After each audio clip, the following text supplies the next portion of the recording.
I received a peculiar invitation out of the blue by Jeffrey, an old college friend of mine from art school, who I hadn't heard from in quite a while.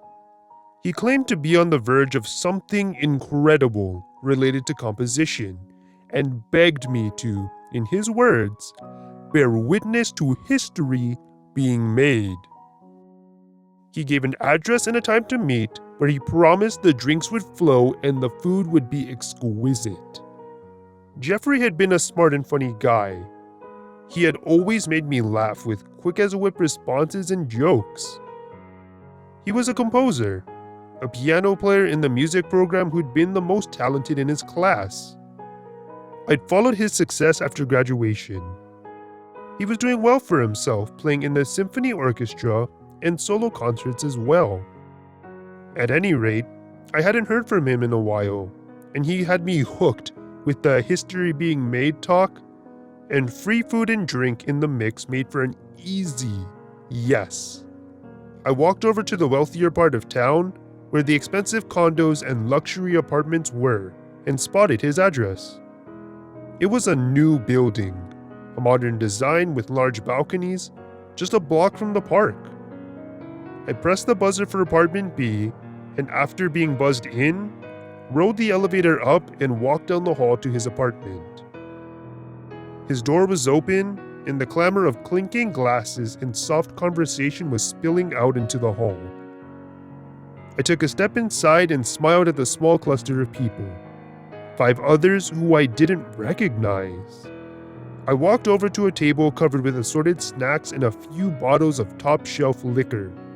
I felt a bit awkward knowing nobody there, so I fixed a drink to embolden myself while I admired his chic apartment. Everything was brand new and spotless, and at the far end of the spacious interior was a grand piano, polished to the point that it shimmered in the light of the afternoon sun. "Glad you could make it. This means a lot to me." Jeffrey's voice took me by surprise, and I spun around to face him. His appearance took me aback. It was definitely Jeffrey that stood before me, but he looked so different than he had last time I'd seen him, and stranger than he appeared on the posters outside the convention center. His eyes were sunken, his eyelids purple and thin. His pupils were so dilated, I'd believed he was tripping on acid. And he stared with an odd intensity. He looked absolutely insane. "My pleasure. It's been forever," I said, taking his extended hand to shake it. His hand felt bony, like that of an elderly man. Had he gotten sick, I wondered?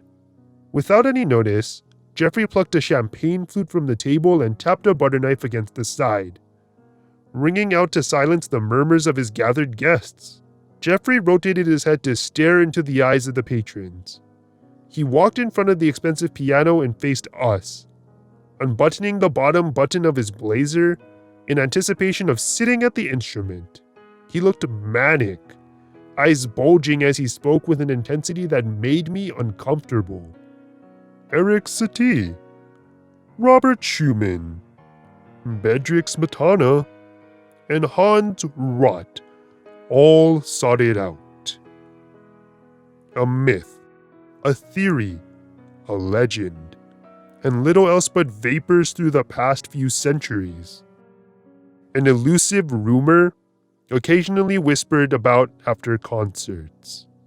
All of these composers sought out Zimmick's method, the specific combination of notes that comprise music's most elusive and magnificent composition, the god chord." Jeffrey extended his open palms, revealing his bony fingers as he continued. "Vienna, 1780. In the outer Vorstadt, a young composer named Valentin Zimmick claimed to have awoken from a dream in which he learned there is a melodic tether to God. It was a conduit, an open resonance so beautiful and awe-inspiring that it would open the doorway to heaven itself. Zymek spent his life trying to figure out the specific combination of notes before going mad and vanishing without a trace at the age of 24. Jeffrey paused, a disturbingly wide grin taking form as he exposed his teeth. Ladies and gentlemen, I have unlocked the secrets of the sought-after holy grail of composition. I have discovered the god Chord. After a few seconds of hushed whispers, people began to clap, and I joined in. This was not what I had anticipated at all, but I was thoroughly intrigued, despite my concern for Jeffrey's well-being. I watched in bewilderment as a group of 5 men and 5 women entered the room. All were wearing white choir robes and were carrying music stands, clearly professional acquaintances of his. Jeffrey handed each of them a single sheet of music, and I could make out the piece on a few of the pages as he did so. On every page was a staff containing one single note. Let's begin, Jeffrey said as he took a seat at the piano. 3 of the singers hummed out a resonant melody that struck a deep awe within me. Their voices loudened and the others joined in slowly.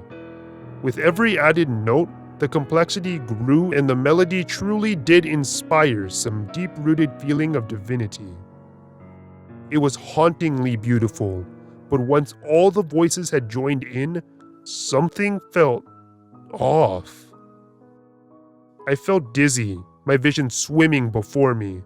I smelled lavender, an overwhelming fragrance that appeared out of nowhere.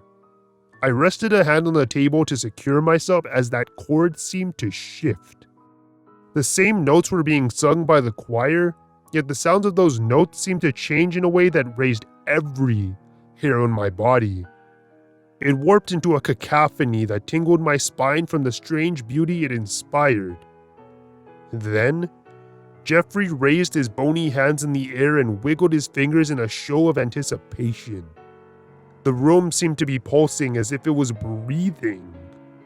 I felt a gnawing terror in the back of my head, but I was entranced by the unearthly sound those trained voices were making. And then, Jeffrey pounded the piano's keys with precision, holding them there to extend the sound. The next moment happened in slow motion. Adrenaline surged throughout my body. I felt a warm dribble underneath my nose and saw droplets of red on my shoes. When I looked up, the choir stood there, emitting the shifting notes, but they were not singing them. They were screaming. Rivulets of blood cascaded down their chins from their eyes and nose. The soundscape was horrific yet perfect at the same time. Impossible to describe. In the peripheral of my vision, I saw things flailing about, whip-like appendages and multiple sets of inhuman eyes. Wide, watching orbs forming in clusters on bodies that were not there before. Bodies of wrinkled gray skin the color of slate and the texture of coral. The smell of lavender had shifted to a septic stench, one of rot and bodily waste, and then the coppery stink of blood. I looked over to the other guests and screamed louder. Viscera was everywhere. A man and a woman were foraging in that split belly of a man who moaned with pleasure while wiping his bloody hands on his face. Another well-dressed guest in a suit with a graying beard was laughing as he dug into his own eye sockets with his thumbs, spilling the pulpy gore down to stain his facial hair. Jeffrey was still at the piano, but now he was rhythmically bashing his head forward on the top edge. In the red stream that dripped down to the keys and onto the floor were white chips of what appeared to be bone. I don't know how I got out of there. Maybe I was just lucky to be closest to the door. Maybe that ear infection I had as a kid was a factor. I stumbled into the hall, vomiting a splash of crimson blood onto the carpet, and I slammed open the door and fell into the stairwell before losing consciousness. I was found by the paramedics who arrived after the calls started coming in. At some point, Jeffrey had leaped off the balcony in a swan dive. Every guest and performer in that apartment had torn themselves to pieces. Yet that music did not stop. That unholy chord plays in my mind every moment. Every single day, that bizarre tone swirls in my mind like a permanent stain. Sleep offers no escape. My nightmares crawl with horrors from the place that sound brought us to. A place too dark to fathom. Jeffrey was right. That arrangement of notes did open a window to a god. Just not the one we were hoping to meet.